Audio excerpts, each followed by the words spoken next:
Baik ibu-ibu, kita lanjut ya. Ya. Ya, sekarang coba perhatikan gambar ini. Ya, ini gambar tubuh manusia ya, yang sudah ditandai adalah bagian tubuh yang bisa terkena kekerasan.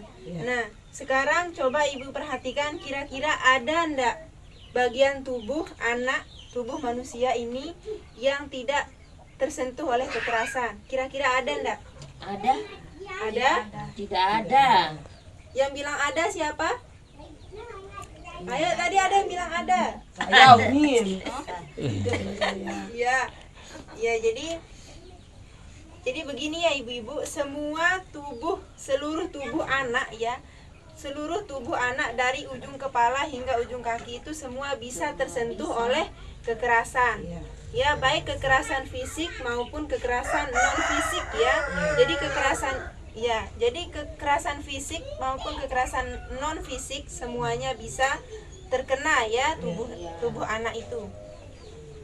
Nah, kemudian sekarang kita perhatikan ini ya. Perhatikan tulisan di depannya ibu-ibu, bisa dilihat? Bisa. Ya, sekarang ini adalah unsur eksploitasi. Ya, jadi eksploitasi itu adalah salah satu bentuk kekerasan terhadap anak ya. Nah, eksploitasi itu dilakukan karena adanya keuntungan dari orang lain ya. Ya, sehingga terjadi unsur eksploitasi ya.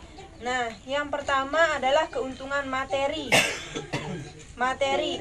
Contohnya adalah anak yang dijadikan pelacur, anak yang diperkerjakan secara paksa, kemudian digunakan untuk mengemis, yang disuruh meminta-minta ya.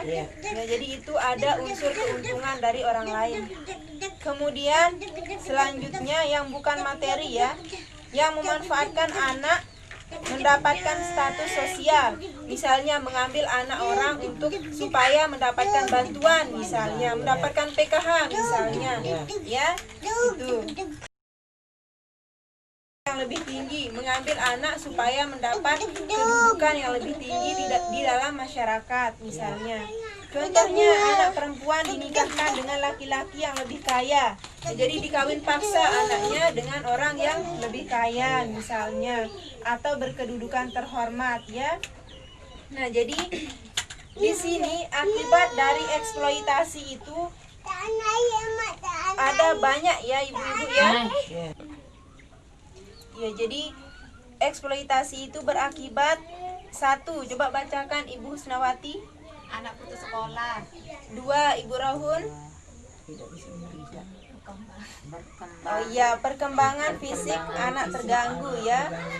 Ya, coba Ibu Husnawati bantu bacakan. Menjadi penakut, murung, menarik Menarik diri. Ya, terus anak terkena PMS, penyakit menular seksual ya. tidak punya masa depan. Iya. Terus Anak berpotensi mengulang kembali. iya, jadinya dia berpotensi untuk mengulang apa yang sudah dilakukannya itu.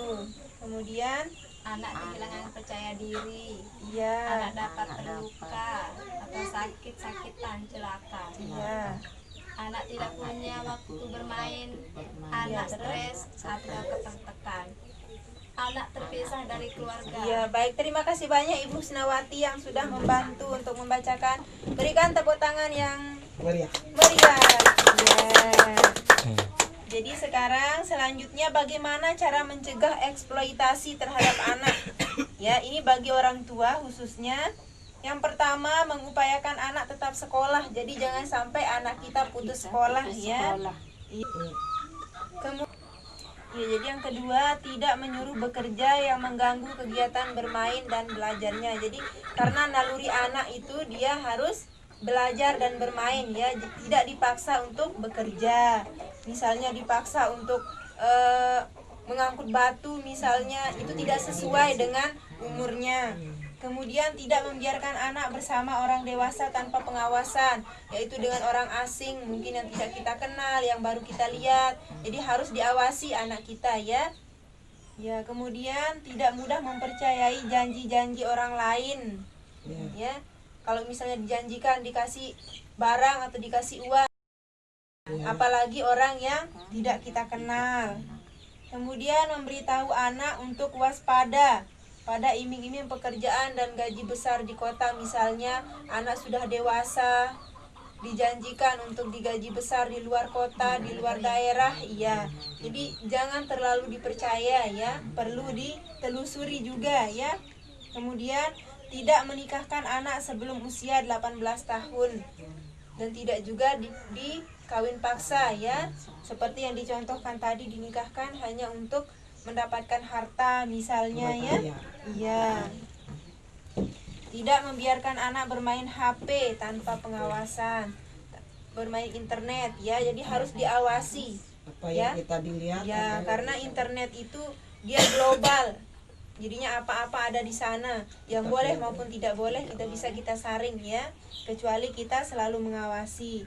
Kemudian menanyakan kepada anak tentang kegiatan yang dilakukan sehari-hari, keseharian kita dekatkan diri kita dengan anak untuk menanyakan kegiatan sehari-harinya ya, supaya kita tahu. Kemudian luangkan waktu untuk bercerita dengan anak ya, mungkin sebelum tidur bisa kita bercerita, saling cerita dengan anak ya, saling berbagi.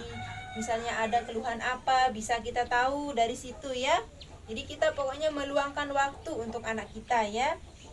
Kenali guru di sekolah atau guru ngaji ya, jangan dilepas begitu saja meskipun kita sudah menyerahkan ke sekolah ya, tapi perlu juga pengawasan iya. Kenali teman-temannya juga, jangan dibiarkan bergaul sembarangan ya. Iya. Kenali orang dewasa di sekitar mereka ya, termasuk pergaulannya juga, lingkungannya. Tidak menjaminkan anak untuk hutang, jadinya tidak dibebankan dengan hutang orang tua maksudnya ya. Kemudian tidak melakukan berbagai jenis kekerasan pada anak seperti yang sudah ditandai itu ya, kekerasan fisik maupun kekerasan non fisik. Jadinya kekerasan itu banyak jenisnya ya. Sekarang coba dibuka buku pintarnya ya, di halaman 14 pertama ada di sana contoh-contoh kekerasan ya, kekerasan fisik. Coba minta tolong dibacakan contohnya Ibu Husnawati. Menampar. Ya, jadi menampar itu merupakan salah satu contoh kekerasan fisik ya. Ya. Kira-kira ada ndak yang pernah menampar anaknya? Ada, kalau salah. Ada salah. Ya, itu bentuk kekerasan Iya, ya. kalau salah ya bisa ditampar, kalau kan benar enggak sih. Ya, kemudian yang kedua contohnya apa, Ibu? Dijewet. Mencubit. Iya, mencubit juga termasuk kekerasan. Meskipun mungkin di masyarakat secara umum seperti kita itu hal biasa ya, tapi itu adalah bentuk kekerasan. Kemudian di halaman 15, di situ ada juga contoh kekerasan. Contoh kekerasan apa di situ, Ibu? Fisikis. Iya. Contohnya apa? Meremehkan. Ya, itu artinya kita tidak peduli terhadap anak. Diremehkan. Ya, mentang-mentang dia anak kecil, kita tidak mau mendengarkan omongannya. Ya, kita tidak mau mendengarkan. Jawabannya tanya. Kemudian di halaman selanjutnya, halaman 16, ada kekerasan apa di sana? Kekerasan seksual. Seksual. Ya, contohnya kekerasan seksual itu apa? Alat kelamin diraba-raba. Ya, itu kekerasan seksual ya. Makanya kita harus selalu mengawasi anak kita, apalagi anak perempuan ya. Jangan dibiarkan bergaul dengan sembarang orang meskipun masih kecil ya. Jadi itu bisa jadi terkena kekerasan seksual meskipun dia masih anak-anak ya. Jadi perlu kita lindungi juga. Ya, jadi itu materi kita untuk hari ini ya ibu-ibu. Sekarang silahkan ibu-ibu kerjakan tugas ya. Ada tugas yang harus diisi sesuai dengan cara mengisi yang sudah saya buatkan ya ibu-ibu. Silahkan dikerjakan. Iya. Iya, jadi terima kasih banyak ya ibu-ibu atas perhatiannya.